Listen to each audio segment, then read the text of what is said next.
Қазақстан Республикасы қылмыстық және қылмыстық процессуалдық заңнама нормаларын қолданудың өзекті мәселелері деген тақырыппен Солтүстік Қазақстан облыстық құқық қорғау органдарының ғылыми тәжірибелік конференциясы болып өтті. Конференцияға Солтүстік Қазақстан облысы әкімінің орынбасары Мұхтар Манкеев, Қазақстан Республикасы Ішкі істер министрлігі тергеу департаментінің басшысы Мұнархан Амиров, Қазақстан Республикасы бас прокуратурасының өкілдері, Ресей Федерациясының еңбегі сіңген заңгері Владимир Уткин, қылмыстық заңнаманы құрастырушылар, еліміздің ғылыми қайраткерлері және Солтүстік Қазақстан облысы Ішкі істер департаментінің құрамы қатысты.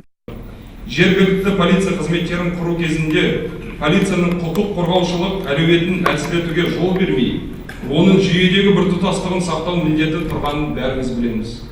Осыған байланысты ең көп бөліністер топтастырылған әкімшілік полиция аясында жергілікті полиция қызметін құру іске асырылуда.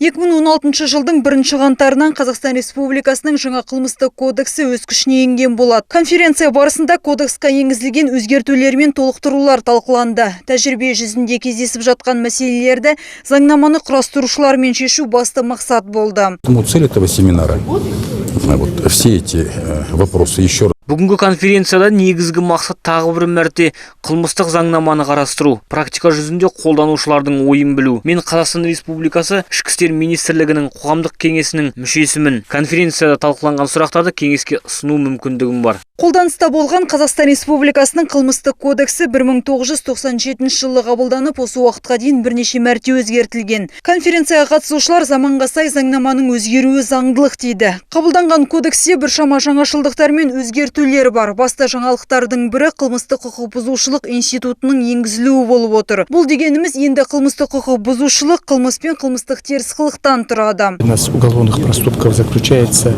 в том, что за совершение уголовных проступков Қылмыстық теріс қылық үшін азамат 90 күн қамауға алынады. Қылмыстық теріс қылық үшін бас бостандығынан айыру көзделмеген. Ғылыми тәжірибелік конференция барысында жаңа қылмыстық кодексті жүзеге асырудағы мәселелер мен оны жетілдіру сұрақтары кеңінен талқыланды. Аталмыш конференцияның екінші күнінде жаңа заңнаманы құрастырушылар Есіл, Тайынша, Ғабит Мүсірепов аудандық ішкі істер органдарының және жергілікті полиция басқармасының қызметкерлерімен кездесіп, оқыту семинарларын өткізетін болады.